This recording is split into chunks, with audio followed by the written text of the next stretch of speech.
ಎಲ್ಲಿ ಸಾವಿರಾರು ಕೋಟಿ ಆಸ್ತಿ ಕೈಜಾರು ಹೋಗುತ್ತೋ ಅಂತ ಮೀನುಗಳಿಗೆ ಹೃದಯವೇ ನಿಂತು ಹೋದಾಗ ಆಗ್ಬಿಟ್ಟು ವಾಟ್ ಅಂತ ಎದ್ದು ನಿಲ್ತಾಳೆ. ಮಕ್ಕಳು ಹೇಳಿದ್ದನ್ನು ಕೇಳಿ ಕುಮಾರ್ ಕೂಡ ಕಂಗಾಲಾಗ್ತಾ ಎದ್ದು, ನೀವು ಹೇಳ್ತಾ ಇರೋದು ನಿಜಾನೇನಾ ಅಂತ ಕೇಳ್ತಾನೆ ಕುಮಾರ್.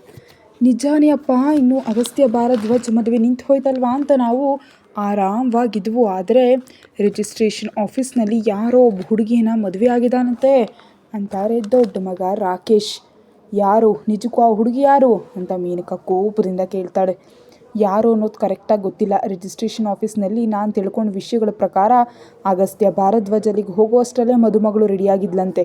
ಅಗಸ್ತ್ಯ ಭಾರದ್ವಾಜ್ ಮದುವೆ ಆಗಬೇಕಾದ ಹುಡುಗಿ ಇವಳೇ ಅಂತ ಅವನು ಹೋಗೋವರೆಗೂ ಅಲ್ಲಿದ್ದವರಿಗೆ ತಿಳಿಲೇ ಇಲ್ವಂತೆ.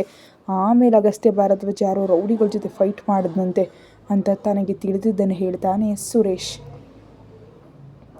ಅದೇನು, ಅಗಸ್ತ್ಯ ಭಾರದ್ವಾಜ್ ಮದುವೆ ಆಗೋದಕ್ಕೆ ಅಂದ್ಕೊಂಡಿದ್ದು ನಾವು ಅಪಘಾತ ಮಾಡಿಸೋದು ಹುಡುಗಿಯನ್ನೇ ಅಲ್ವಾ ಅಂತ ಮೇನಕಾ ಕಿರಿಕಿರಿಯಿಂದ ಕೇಳ್ತಾಳೆ.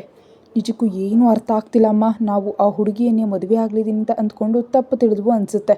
ಫೈನಲ್ ಆಗಿ ಅಗಸ್ತ್ಯ ಭಾರದ್ವಾಜ್ ಮದುವೆ ಮುಗೀತು ಅಂತ ಕೋಪದಿಂದ ಹೇಳ್ತಾನೆ ರಾಕೇಶ್. ಮಕ್ಕಳು ಹೇಳೋ ಮಾತುಗಳನ್ನ ಕೇಳಿ ಮೇನಕಾ ಕುಮಾರ್ ಶಾಕ್ ಆಗಿ ನೋಡ್ತಾ ಇರ್ತಾರೆ. ನಿಜಕ್ಕೂ ಇವೆಲ್ಲ ನಿಮ್ಮ ತಂದೆಯವರಿಂದ ಆಗಿದ್ದು ಕುಮಾರ್?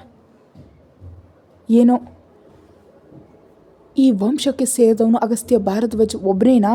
ನಮ್ಮಿಬ್ಬರು ಮಕ್ಕಳಲ್ವಾ? ನಿಮ್ಮ ತಂದೆ ಮರಣಶಾಸನ ಹಾಗೆ ಬರೆದು ಮೇಲಕ್ಕೆ ಹೋಗಿ ನಮ್ಮನ್ನು ತುಂಬ ಇಕ್ಕಟ್ಟಿಗೆ ಸಿಲುಕಿಸ್ತಿದ್ದಾರೆ ಅಂತ ಕೋಪದಿಂದ ಅಂತಾಳೆ ಮೇನಕಾ. ನನ್ನ ತಂದೆಯವರು ಬದುಕಿದ್ದಾಗಲೇ ಅಮೇರಿಕಾಗೆ ಹೋಗಿ ನಮ್ಮ ತಂದೆಗೆ ಎಷ್ಟೋ ಬಾರಿ ಹೇಳಿದೆ ಮೇನಕಾ, ನನಗೆ 3 ಜನ ಮಕ್ಕಳು ಸಮಾನವೇ, ಆಸ್ತಿಗಳನ್ನ ಅಗಸ್ತ್ಯ ಭಾರದ್ವಾಜ್ಗೆ, ರಾಕೇಶ್ಗೆ, ಸುರೇಶ್ಗೆ ಮೂವರಿಗೂ ಸಮಾನವಾಗಿ ಹಂಚಿ ಅಂತ ಹೇಳಿದೆ. ಆದರೆ ಅವ್ರು ಕೇಳಲಿಲ್ಲ. ನನ್ನನ್ನು ಏನು ಮಾಡೋದಕ್ಕೆ ಹೇಳ್ತೀಯಾ ಅಂತ ಕಿರಿಕಿರಿಯಿಂದ ಅಂತಾನೆ ಕುಮಾರ್. ಮೇನಕಾ ಆ ಮದುವೆ ನಡೆದೋದಕ್ಕೆ ತುಂಬ ನಿರುತ್ಸಾಹಗೊಳ್ತಾ ಕೋಪದಿಂದ ಇರ್ತಾಳೆ. ಈಗ ಏನು ಮಾಡೋಣ ಅಮ್ಮ ಅಂತಾನೆ ದೊಡ್ಡ ಮಗ ರಾಕೇಶ್. ಮೇನಕಾ ಯೋಚಿಸ್ತಾ, ಮನೆ ಸಾರಿಸಿದ ತಕ್ಷಣ ಹಬ್ಬ ಆಗಲ್ಲ, ನಡೆದಿರೋದು ಮದುವೆ ತಾನೇ, ಅಷ್ಟಲ್ಲಿ ನಾವು ಗಾಬರಿ ಆಗೋದು ಕೂಡ ಅನಾವಶ್ಯಕ. ಅಗಸ್ತ್ಯ ಭಾರದ್ವಾಜ್ ಯಾವ ಹುಡುಗಿಯನ್ನು ಮದುವೆ ಆಗಿದಾನೋ ಆ ಹುಡುಗಿ ಮೇಲೆ ಒಂದು ಕಣ್ಣಿಟ್ರೆ ಸಾಕು, ಆ ಆಸ್ತಿಗಳು ಎಲ್ಲಿಗೂ ಹೋಗೋದಿಲ್ಲ ಅಂತ ಅಂತಾಳೆ. ನೋಡಿ ರಾಕೇಶ್, ಆಸ್ತಿಗಾಗಿ ನೀವು ಏನಾದರೂ ಮಾಡಿ ಬೇಡ ಅನ್ನಲ್ಲ. ಹಾಗಂತ ಹೇಳಿ ನಿಮ್ಮಿಂದ ಅಗಸ್ತ್ಯ ಭಾರದ್ವಾಜ್ಗೆ ಗಾಯ ಆದರೆ ಮಾತ್ರ ನಾನು ಸುಮ್ಮನಿರಲ್ಲ. ಮೇಲಾಗದೇನು ನಡೆದ್ರೆ ಅವನು ನಿಮ್ಮನ್ನು ಪ್ರಾಣದೊಂದಿಗೆ ಬಿಡೋದೂ ಇಲ್ಲ. ಅದನ್ನು ಕೂಡ ನೋಡ್ಕೊಳ್ಳಿ. ನನಗೆ ನೀವಿಬ್ಬರು ಎಷ್ಟು ಮುಖ್ಯನೋ ಅಗಸ್ತ್ಯ ಭಾರದ್ವಾಜ್ ಕೂಡ ಅಷ್ಟೇ ಮುಖ್ಯ. ನಮ್ಮ ತಂದೆ ಸಂಪಾದಿಸಿ ಆಸ್ತಿಗಳು ಅಗಸ್ತ್ಯ ಭಾರದ್ವಾಜ್ ಜೊತೆಗೆ ನಮಗೂ ಸೇರಬೇಕು ಅಂತ ನೋಡ್ತಿದ್ದೀನಿ. ಹಾಗಲ್ಲದೆ ಆಸ್ತಿಗಳನ್ನೆಲ್ಲ ಅಗಸ್ತ್ಯ ಭಾರದ್ವಾಜ್ಗೆ ಮಾತ್ರ ಸೇರಿದರೆ ನಾನು ಕೂಡ ಸಹಿಸಲ್ಲ. ಅದಕ್ಕೆ ಈ ಮದುವೆ ನಿಂತು ಹೋದರೆ ಒಳ್ಳೆಯದು ಅಂತ ನಾನು ಕೂಡ ಅಂದ್ಕೊಂಡೆ. ಕೊನೆಗೆ ಅಗಸ್ತ್ಯ ಮದುವೆ ನಡೆದೇ ಹೋಯಿತು. ಈಗ ಏನು ಮಾಡಿದ್ರೆ ಆಸ್ತಿಗಳು ನಮಗೆ ಸಿಗುತ್ತವೋ ಯೋಚಿಸಿ ಹೆಜ್ಜೆ ಹಿಡಿ ಅಂತ ಹೇಳಿ ಕುಮಾರ್ ಅಲ್ಲಿಂದ ಹೊರಟು ಹೋಗ್ತಾನೆ. ಅಗಸ್ತ್ಯ ಭಾರದ್ವಾಜ್ಗೆ ಸ್ವಲ್ಪ ಸಪೋರ್ಟಾಗಿ ಮಾತಾಡಿದ್ದಕ್ಕೆ ಈ ಮೂವರಿಗೂ ಕೋಪ ಬರ್ತಾ ಇರುತ್ತೆ.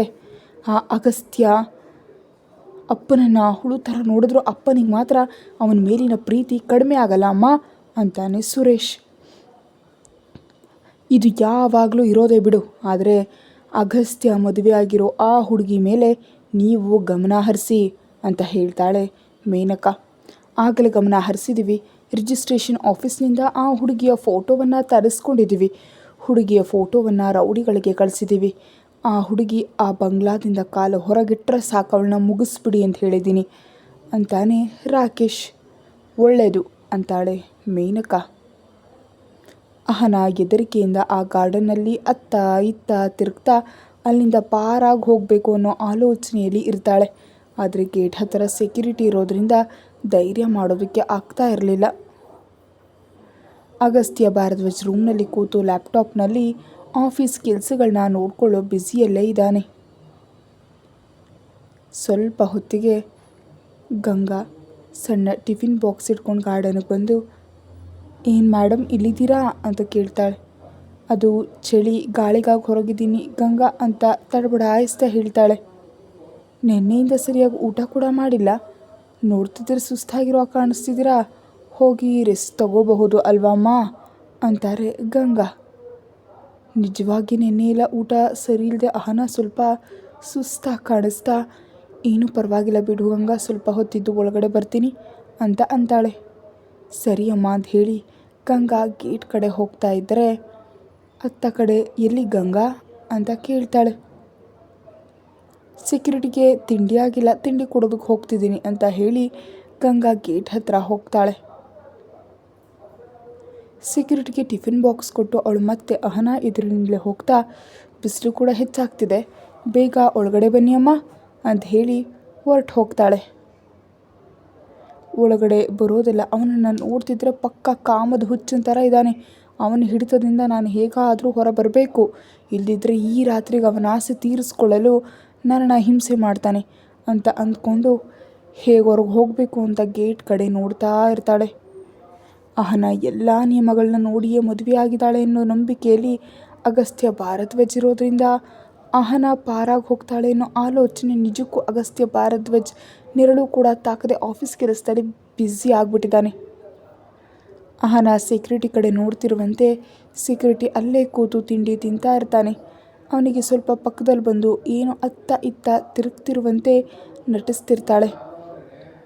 ಸ್ವಲ್ಪ ಹೊತ್ತಿಗೆ ಸೆಕ್ಯೂರಿಟಿ ತಿಂಡಿ ತಿಂದು ಆ ಬಾಕ್ಸ್ ತೊಳೆಯಲು ಅಂತ ಸ್ವಲ್ಪ ದೂರದಲ್ಲಿರೋ ನೆಲ್ಲಿ ಹತ್ರ ಹೋಗ್ತಾನೆ. ಅಮ್ಮಯ್ಯ ಅಂತ ಅಂದ್ಕೊಂಡು ಮತ್ತೊಮ್ಮೆ ಸುತ್ತಲೂ ನೋಡ್ತಾ ಇರ್ತಾಳೆ.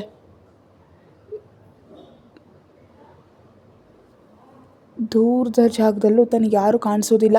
ಈ ಪಂಜರದಿಂದ ಹೊರ ಬರಬೇಕಂದ್ರೆ ಇದೇ ಒಳ್ಳೆಯ ಅವಕಾಶ ಅಂತ ಅಂದ್ಕೊಂಡು ಗೇಟ್ ಹತ್ರ ಬಂದು ಸೈಲೆಂಟಾಗಿ ಗೇಟ್ ತೆಗೆದು ಹೊರಗೆ ಬೀಳ್ತಾಳೆ.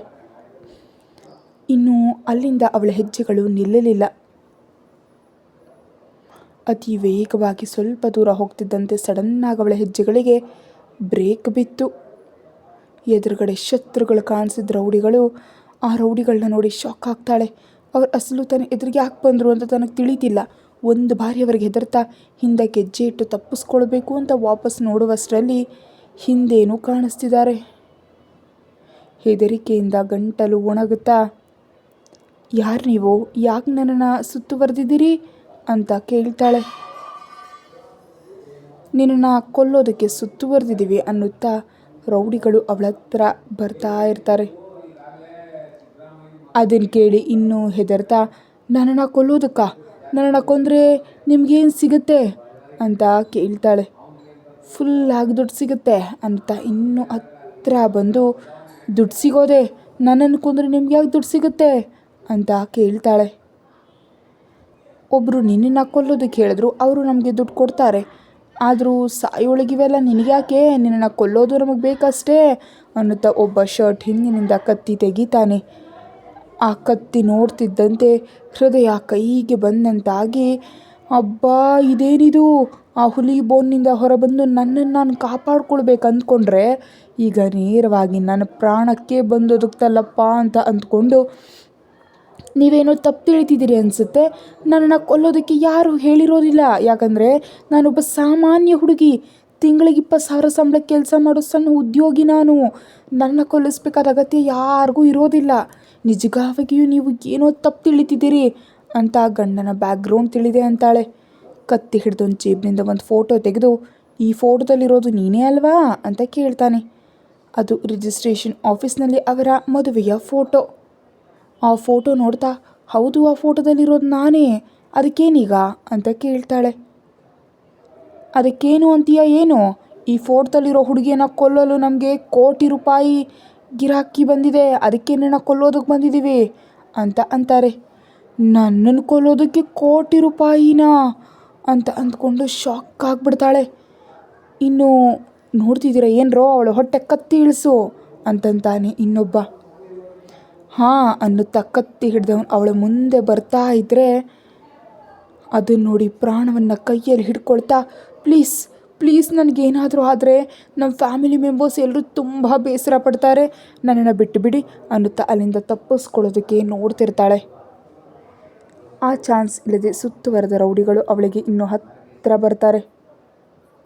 ಹಿಡಿರೋ ಅವಳನ್ನ ಅಂತ ಕೈ ಹಿಡಿದು ಬಂದವನು ಮುಂದೆ ಬಂದು ಹೇಳ್ತಿದ್ದಂತೆ ಕತ್ತಿ ಹಿಡ್ಕೊಂಡು ಮುಂದೆ ಬರ್ತಾ ಹೇಳಿದ. ಅಹನಾಳನ್ನು 2 ಕಡೆಯಿಂದ ರೌಡಿಗಳು ಹಿಡ್ಕೊಳ್ತಾರೆ. ಅದನ್ನು ನೋಡಿ ಅವಳು ಇನ್ನೂ ಹೆದರಿಕೆಯಿಂದ ಒದ್ದಾಡ್ತಾ, ಪ್ಲೀಸ್ ನನ್ನ ಕೊಲ್ಬೇಡಿ, ನಿಮಗೆ ಪುಣ್ಯ ಬರುತ್ತೆ, ನನ್ನ ಬಿಟ್ಟುಬಿಡಿ ಅನ್ನುತ್ತಾ ತನ್ನ 2 ಕಡೆ ಹಿಡಿದಿರು ಇಬ್ಬರೂ ರೌಡಿಗಳಿಂದ ಬಿಡಿಸ್ಕೊಳ್ಬೇಕಂತ ನೋಡ್ತಾ ಬೇಡ್ಕೊಳ್ತಾ ಇರ್ತಾಳೆ. ಬಿಟ್ಟುಬಿಟ್ರೆ ನಮಗೆ ಕೋಟಿ ಸಿಗಲ್ಲ ಅನ್ನುತ್ತಾ ಅವಳನ್ನ ಕತ್ತಿಯಿಂದ ಹೊಟ್ಟೆಗೆ ಚುಚ್ಚಲು ಹೋಗ್ತಿರುವಾಗ ಇನ್ನು ಅವಳು ಪ್ರಾಣದ ಮೇಲಿನ ಆಸೆ ಬಿಟ್ಟು ಹೊಟ್ಟೆಗೆ ಇಳಿಯಲಿರೋ ಕತ್ತಿಯನ್ನು ನೆನೆಸ್ಕೊಂಡು ಹೆದರಿಕೆಯಿಂದ ಗಟ್ಟಿಯಾಗಿ ಕಣ್ಮುಚ್ಕೊಂಡ್ಳು. ಆದರೆ ಸಮಯ ಕಳೀತಿದ್ರು ಅವಳ ಹೊಟ್ಟೆಗೆ ಕತ್ತಿ ಇಳೀತಿಲ್ಲ. ತನ್ನನ್ನು ಎರಡೂ ಕಡೆ ಹಿಡಿದಿದ್ದವರು ಕೂಡ ಬಿಟ್ಟ ಹಾಗನ್ನಿಸ್ತಿದೆ. ಟಣ್ ಅಂತ ಕೆಳಗೆ ಬಿದ್ದ ಹಾಗೇನೋ ಶಬ್ದ. ಅಮ್ಮ ಅಂತ ಒಬ್ಬನ ಜೋರು ಕಿರ್ಚಾಟ, ಏನೋ ಮುರಿತಿರೋ ಹಾಗೆ ಪಟಪಟ ಸೌಂಡು.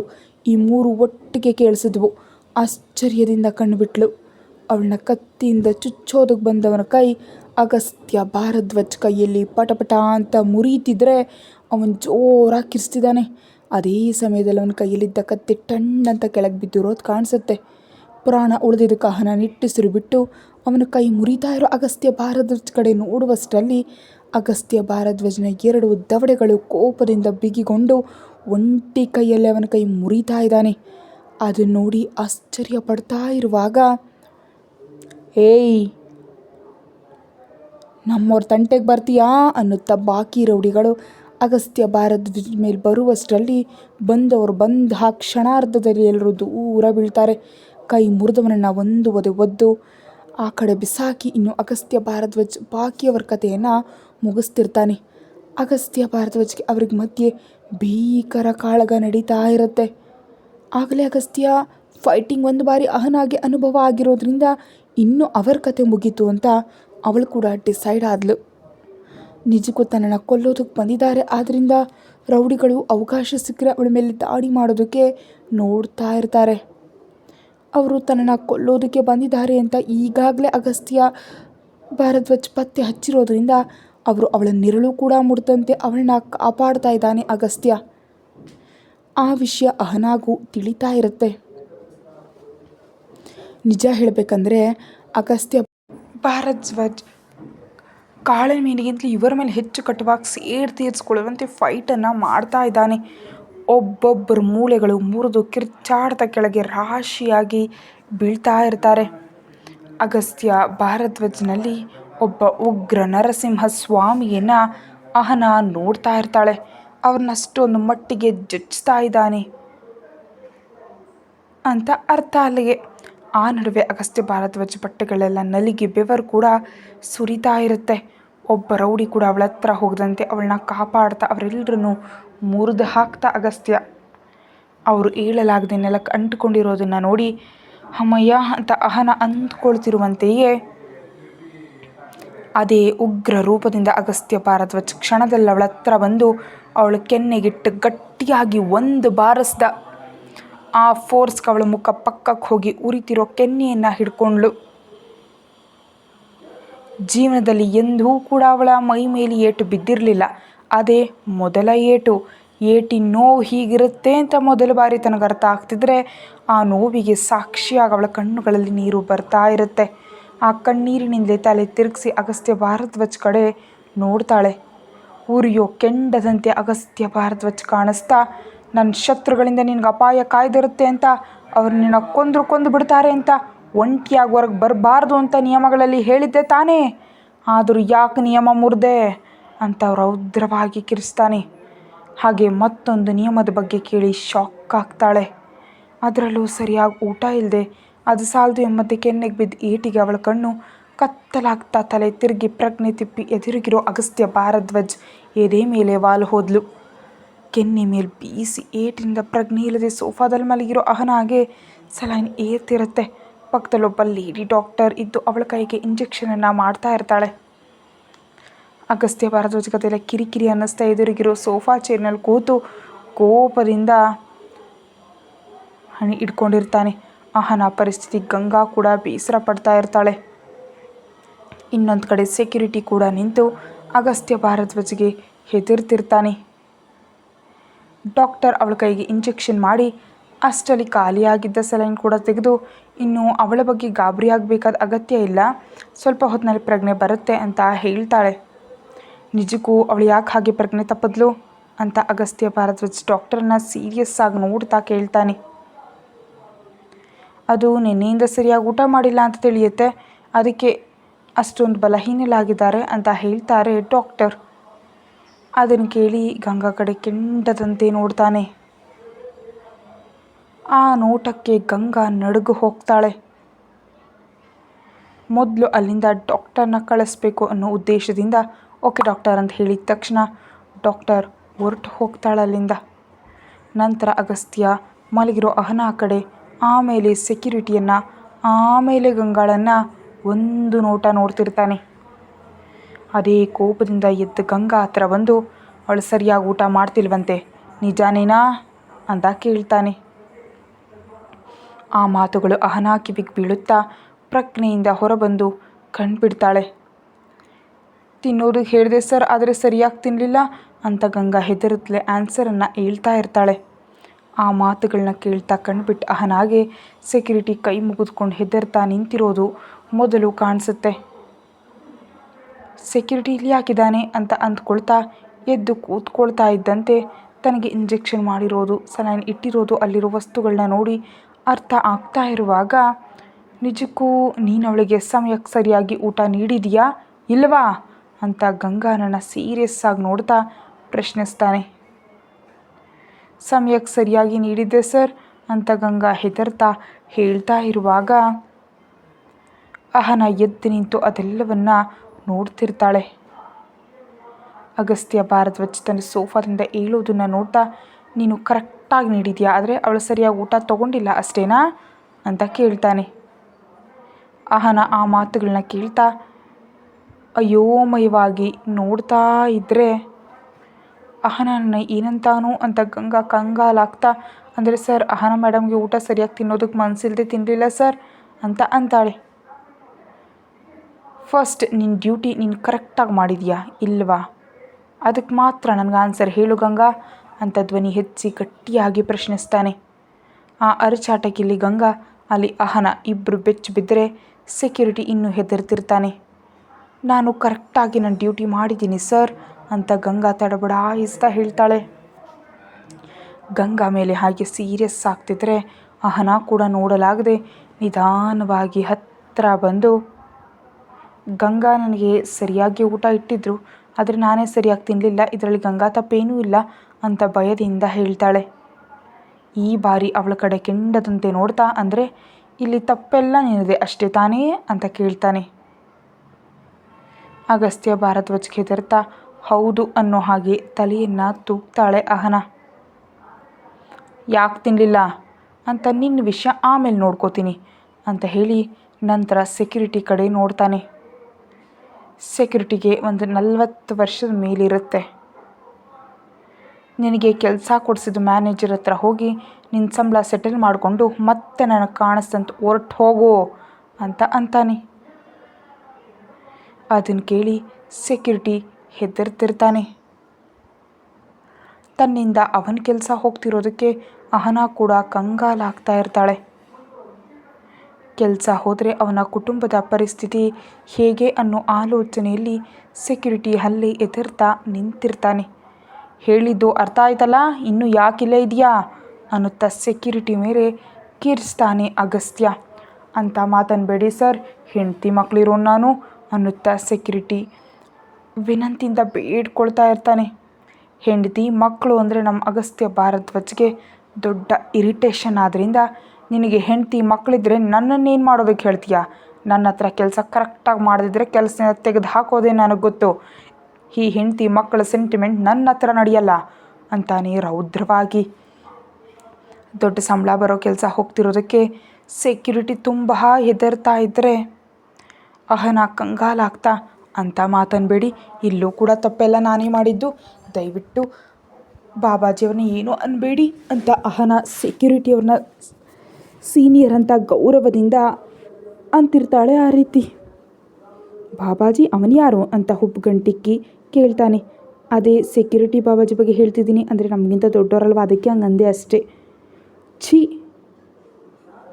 ಈ ದಡ್ಡಿ ಬರೀ ಸೆಂಟಿಮೆಂಟ್ ಫೂಲ್ ಥರ ಇದ್ದಾಳೆ ಅಂತ ಮನಸ್ಸಿನಲ್ಲಿ ಬೈದ್ಕೊಂಡು, ಇವನು ಡ್ಯೂಟಿ ಕರೆಕ್ಟಾಗಿ ಮಾಡಿಲ್ಲ, ಕೆಲಸದಿಂದ ತೆಗೆದು ಹಾಕ್ತಿದ್ದೀನಿ, ಇನ್ನು ಯಾವುದೇ ವಾದ ಬೇಡ ಅಂತ ಅಹನಾಗೆ ಕೋಪದಿಂದ ಹೇಳ್ತಾನೆ. ಅದನ್ನು ಕೇಳಿ ಅವನ ಕೆಲಸ ಹೋಗ್ತಿರೋದಕ್ಕೆ ಅವಳ ಕಣ್ಣುಗಳಲ್ಲಿ ನೀರು ಬರ್ತಾ ಇರುತ್ತೆ. ಕೆಲಸ ಹೋದರೆ ನಾವು ಬೀದಿಗೆ ಬೀಳ್ತೀವಿ ಸರ್, ಮೇಡಮ್ ಹೊರಗೆ ಹೋಗೋದು ನೋಡಲಿಲ್ಲ, ಈ ಒಂದು ಬಾರಿ ಕ್ಷಮಿಸಿ, ಸ್ವಲ್ಪ ಒಳ್ಳೆ ಮನಸ್ಸು ಮಾಡಿ ಅಂತ ಸೆಕ್ಯೂರಿಟಿ ಬೇಡ್ಕೊಳ್ತಾ ಇರ್ತಾನೆ. ಆದರೆ ನಮ್ಮವನಲ್ಲಿ ಆ ಸೆಂಟಿಮೆಂಟ್, ಆ ಎಮೋಷ್ನಲ್, ಪ್ರೀತಿ, ಕರುಣೆ, ದಯೆ ಅನ್ನೋ ಪದಾರ್ಥಗಳು ಹುಡುಕಿದ್ರೂ ಕಾಣಿಸೋದಿಲ್ಲ. ಆದ್ದರಿಂದ ಏಯ್ ಎಷ್ಟು ಬಾರಿ ಹೇಳಿಸ್ಕೊಳ್ತೀಯ ನನ್ನಿಂದ, ಗೆಟ್ ಔಟ್ ಅನ್ನುತ್ತಾ ಸೆಕ್ಯೂರಿಟಿ ಮೇಲೆ ಸೀರಿಯಸ್ ಆಗ್ತಾನೆ. ಇನ್ನು ಸೆಕ್ಯೂರಿಟಿ ಅಲ್ಲಿಂದ ಕಣ್ಣೀರು ಹಾಕ್ತಾ ಹೊರಡ್ತಾ ಇರುವಾಗ, ನಿಲ್ಲಿ ಬಾಬಾಜಿ ಅಂತಾಳೆ ಅಹನ ಅವನ ಕೆಲಸದಿಂದ ಹೋಗೋದನ್ನು ತಡೆದುಕೊಳ್ಳೋದಕ್ಕಾಗದೆ. ಸೆಕ್ಯೂರಿಟಿ ನಿಂತು ಸಣ್ಣ ಆಸೆಯಿಂದ ನೋಡ್ತಾ ಇರ್ತಾನೆ. ಏಯ್ ಯಾಕವನ್ನ ನಿಲ್ಲೋದಕ್ಕೆ ಹೇಳಿದೆ ಅಂತ ಕಿರ್ಚ್ತಾನೆ. ಮಿಡಲ್ ಕ್ಲಾಸ್ ಕುಟುಂಬದ ಪರಿಸ್ಥಿತಿಗಳು ಅಹನಾಗೆ ತಿಳಿದಿರೋದ್ರಿಂದ ಅಗಸ್ತ್ಯ ಭಾರದ್ವಾಜ್ ಮುಂದೆ ಮೊಣಕಾಲಿನ ಮೇಲೆ ಕೂತು, ಇಲ್ಲಿ ತಪ್ಪು ನನ್ನದಾಗಿರೋದ್ರಿಂದ ಶಿಕ್ಷೆ ಬಾಬಾಜಿಗೆ ನೀಡಬೇಡಿ, ನಿಮ್ಮ ಕಾಲು ಹಿಡಿದು ಬಿಡ್ಕೊಳ್ತೀನಿ ಅನ್ನುತ್ತಾ ಅಗಸ್ತ್ಯ ಭಾರದ್ವಾಜ್ ಕಾಲು ಹಿಡ್ಕೊಳ್ತಾಳೆ. ಏಯ್ ಛೀ, ನೀನು ಇಷ್ಟೊಂದು ಸೆಂಟಿಮೆಂಟ್ ಫುಲ್ ಏನೋ ಅನ್ನುತ್ತಾ ಅವಳ ಮೇಲೆ ಇರಿಟೇಟ್ ಆಗ್ತಾ ಹಿಂದಕ್ಕೆ ಸರಿತಾನೆ. ಪ್ಲೀಸ್ ರೀ, ಮಧ್ಯಮ ವರ್ಗದ ಕುಟುಂಬಗಳಲ್ಲಿ ಅಂದ್ಕೊಳ್ಳದೆ ಕೆಲಸಗಳು ಹೋದರೆ ತುಂಬ ಕಷ್ಟಪಡಬೇಕಾಗತ್ತೆ, ಅರ್ಥ ಮಾಡ್ಕೊಳ್ಳಿ ಅಂತ ವಿನಂತಿಯನ್ನು ಮಾಡ್ತಾಳೆ. ತನ್ನ ಮಾತುಗಳನ್ನ ಪಕ್ಕಕ್ಕಿಟ್ಟು, ನೀನು ಹೊರ್ಟು ಹೋಗೋ ಸೆಕ್ಯೂರಿಟಿ ಅಂತ ಗಟ್ಟಿಯಾಗಿ ಕಿರಿಸ್ತಾನೆ. ಎಷ್ಟು ಹೇಳಿದ್ರು ಕೇಳದೆ ಇರೋದನ್ನು ನೋಡಿ ಇನ್ನು ಆ ಕ್ಷಣ ಧೈರ್ಯ ತಂದುಕೊಂಡು ಕೋಪದಿಂದ ಎದ್ದು ಧೈರ್ಯ ಮಾಡಿಕೊಂಡು, ಬಾಬಾಜಿನ ಕೆಲಸದಿಂದ ತೆಗೆದ್ರೆ ನಾನು ನಿಜಕ್ಕೂ ಊಟನೇ ಮಾಡಲ್ಲ ಅಂತ ಅಂತಾಳೆ. ಕತೆ ಮುಂದುವರಿಯುತ್ತೆ. ಹೆಚ್ಚಿನ ವೀಡಿಯೋಗಾಗಿ ಚಾನಲ್ಗೆ ಮೆಂಬರ್ಶಿಪ್ ತೊಗೊಂಡು ವೀಡಿಯೋ ನೋಡಿ. Thank you.